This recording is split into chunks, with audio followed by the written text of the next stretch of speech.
Tā, tagad mums būs kaut kas šāds. Mums ir skolas šautuvē 5 šautenes, no kurām 3 ir ar optisko tēmekli. Un varbūtība, ka šāvies trāpa mēķi, ja šāvies šauteni, kur ir optiskais tēmeklis, ir 0,95. Pretējā gadījumā varbūtība trāpīt mēķi ir 0,7. Kāda ir varbūtība trāpīt mēķi, ja patvaļīgi paņemtu šauteni? Nu tā, daži apzīmējumi. O ir optiskais tēmeklis,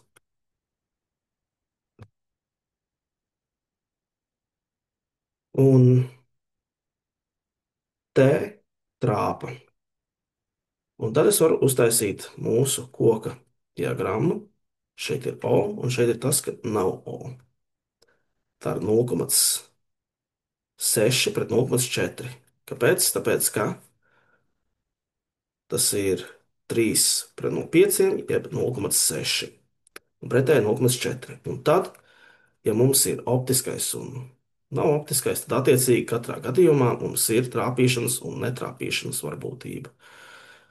Ja ir optiskais 0,95, ja nav 0,7, tad te paliek 0,05 un 0,3.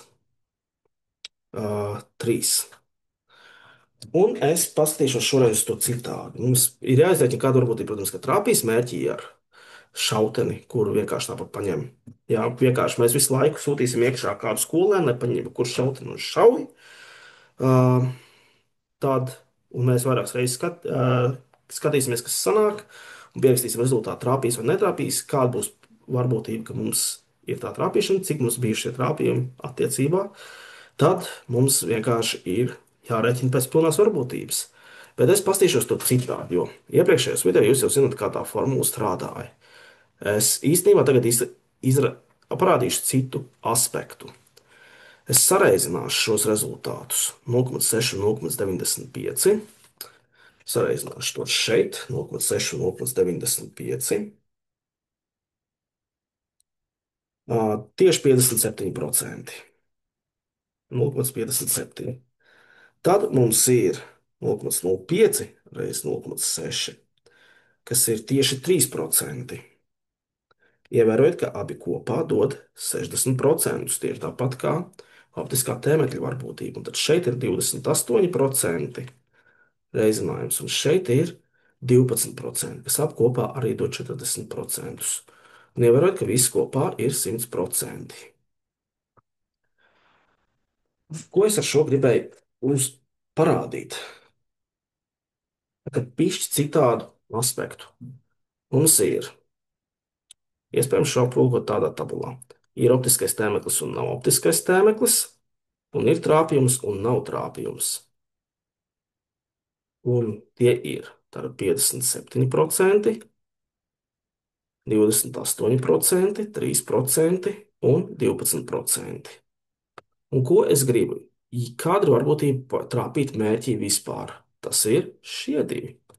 57% plus 28%. Saskaitīt kopā. Tas ir 85% varbūtība, ka vispār trāpa mērķī. Un redzam, ka 15% varbūtība, ka vispār netrāpa. Tikpat labi varēja prasīt, kāda ir varbūtība, un tas ir tik prasīts, ka skolēns ar šauteni trāpīs mērķī. Kāda varbūtība, ka tas ir bez tēmekļa? Kāda ir varbūtība, ka, ja es zinu, ka trāpīja mērķī, tas tika izdarīts bez tēmekļa?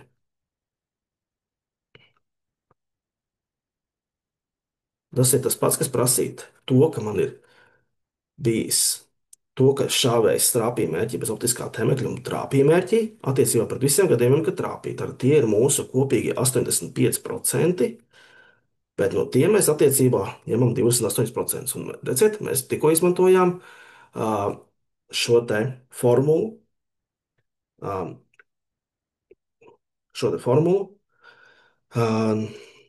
nosacītajai varbūtībai uz otru pusi.